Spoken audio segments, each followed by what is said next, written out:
fundamental issues with some of our most distinguished parliamentarians. Tonight we begin with the question of sovereignty.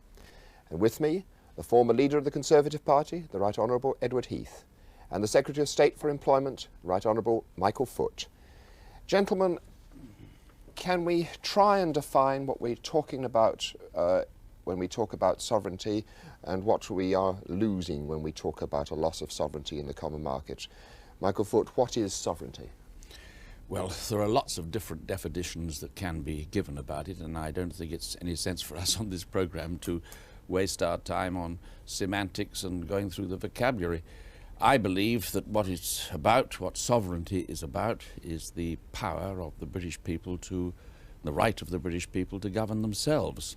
And the fact that entry into the common market, already we're only half in at the moment, means the reduction in the power of the British Parliament to decide matters finally.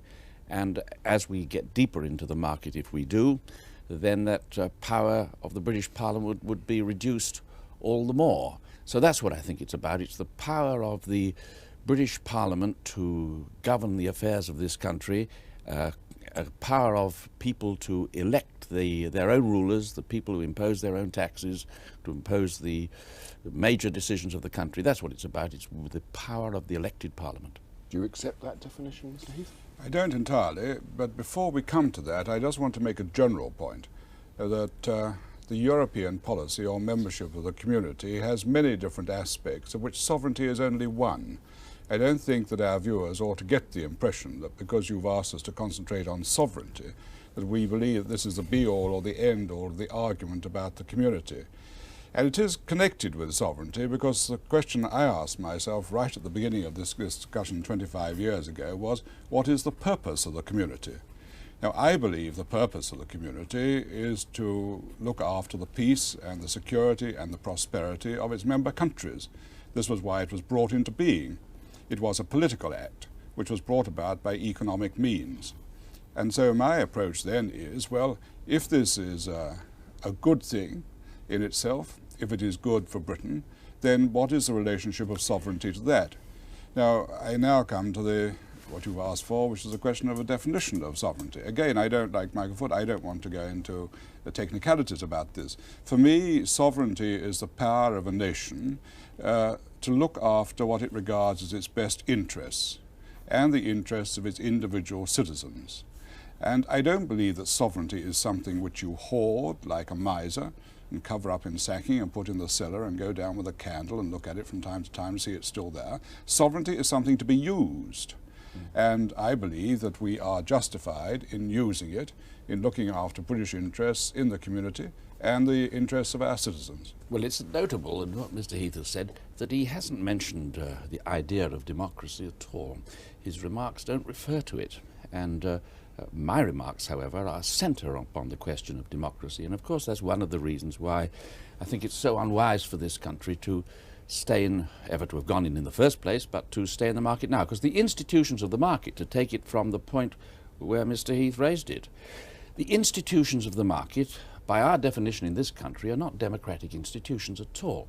The Brussels Commission has the power to propose measures, and indeed the sole power, according to the provisions of the actual treaty, rests with the Commission to make the proposals, and the Commission is an appointed body. It's not a democratic body at all in any sense whatsoever. The Council of Ministers, which is the other major body in the common market, that's not a democratic body in any sense really either, and it does the most astonishing things. For example, it is a legislature, it makes laws. It is the only legislature in the country, the world, as far as I understand it, which makes laws in secret, something that nobody ever devised before. And of course, the third institution is an assembly, a so-called parliament. It isn't a real parliament. It hasn't any effective powers over either the Commission or the Council. So the three institutions of the common market, which were devised not for a democratic purpose, they were devised to suit the conditions and circumstances of the countries that came to make the original arrangement. I'm not criticizing them at this moment for having made the arrangement. They did it to suit their purpose. But certainly they never took into account any of the things that we mean by democratic institutions, nor are those institutions now democratic. And the entry into the market means that we did transfer some of our parliamentary powers to these undemocratic institutions. And of course, if we stay in the market forever, it's going to be a much bigger transfer of power away from the democratically elected parliament here to these non-elected appointed institutions in Europe. Would you not accept that it is possible for us and our influence to in fact make these things more democratic? Right. I don't want to take all the time, but if the answer is, well, the way you can make those institutions democratic in the end by making them all responsible to the European Parliament, and of course that is implicit in the Treaty of Rome, I'm not denying that, but if you do that, then indeed you are going to destroy even further the power of the British Parliament here at Westminster. If you set up a new parliament in Strasbourg, which is going to be the governing authority for the whole of Western Europe. Now, I think Mr. Heath wants that because he wants an economic and monetary union for the whole of Western Europe. He wants, in effect, a federal solution to the whole of the matter. And the only way you can make that democratic is to set up a federal parliament. That's the logical development of that, but don't let anybody who's in favour of that development, which I think is the logical development, deny that what they're proposing is the destruction, the dismemberment of the British Parliament. I imagine you will deny that, won't you, Mr. Heath? Well, what Michael Foot has been saying is a grotesque distortion of what the position is. And if his fellow socialists in the Federal Republic of Germany and the other member countries of the community were to hear him talking like this, they would laugh their heads off. To be accusing the SPD in Germany of being an undemocratic party and being so, an undemocratic government by being a member of the community and operating the institutions, this is just fantasy. Now, let me deal with... If I may referee a little bit, I'm not quite sure that he said that, and I'm sure you... I mean, it seems to be that he is saying that they are members of an undemocratic organisation. Well, let me deal with this, but he's implying that they have accepted an undemocratic organisation, Yes. and they set out to create it, and they would just laugh at such fantasies. They think it's sheer nonsense. Do you think Brandt believes that for a moment? Now, I'm going to deal with all of these points one by one. You've had a very long say. Now, first of all, this argument that we're not really in the community. This is completely fallacious. When I signed the accession treaty in Brussels, on behalf of the British people, fully authorised by the British Parliament, we became a full member of the community.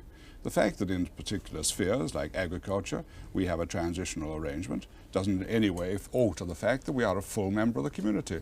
In exactly the same way as if Italy has a problem, well, some transitional arrangement for it is made now, but it's been a full member of the community ever since it was created in 1956. And so that is a fallacious argument. Now, democracy. I didn't talk about democracy in my first few remarks because I wanted to limit them. I believe in democracy and I fought for democracy. And I believe in democracy because I believe in freedom. And I believe that this community exists to protect freedom. Now, these institutions, the Council of Ministers, the British Foreign Secretary sits there, or you have a head of government as they've just had in Dublin, or as I sat at in Paris and in Copenhagen. Those ministers are responsible to their cabinets and to their parliaments, every one of them. What is undemocratic about this? I've only once heard Herr Brandt lose his temper, and that was on a similar point at the Paris summit in October '72. And the question then was on direct elections to the European Parliament, and it was suggested that unless you had them at once, you weren't democratic. It's the only time I've ever heard him explode with fury at the idea that because members of Parliament went to the European Parliament, then it was undemocratic. Now, when you come to the actual work which these institutions do, no decision can be taken in that Council of Ministers with the British Foreign Secretary there unless he agrees to it. And on national interest, he's got the right to veto it. And one knows that the Commission puts forward... Can I take this point Well, of all view? these points have been raised by Michael. I do understand. They ought to be answered. I mean, a lot of points have been made on both sides. Now, I would like to slightly represent the public to some degree in asking you, I mean, this right to veto, one hears a lot about the right to veto, but will the right to veto, I mean, it's not going to be used every week, is it? I mean, the right to veto, if one actually vetoes something, it's a very major thing, isn't it, within the context of the Yes, market? but this is basic to the working of the community. What I'm pointing out is, to Michael Foot, when he says that we can be steamrolled and overruled in this way, apparently by these bureaucrats. First of all, it isn't true, because the commissioners, they are appointed by governments, and there is also has to be agreement in the Council of Ministers about particular commissioners being appointed. And if there isn't agreement, they can't be appointed. Their powers are powers to propose in exactly the same way as a permanent secretary has powers to propose.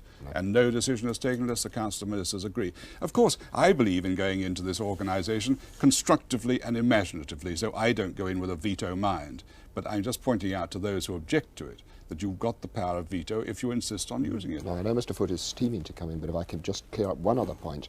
Are you not concerned with the amount of legislation that seems to be coming out of Brussels and the degree of control over that legislation that Parliament already has? I mean, one already hears of this sort of great backlog of legislation coming out of Brussels, and that Parliament has already complained here that it just doesn't have the chance to properly inspect what comes out. When you look at there are only very limited classes of directives which can come out of Brussels. They are defined in the Treaty of Rome.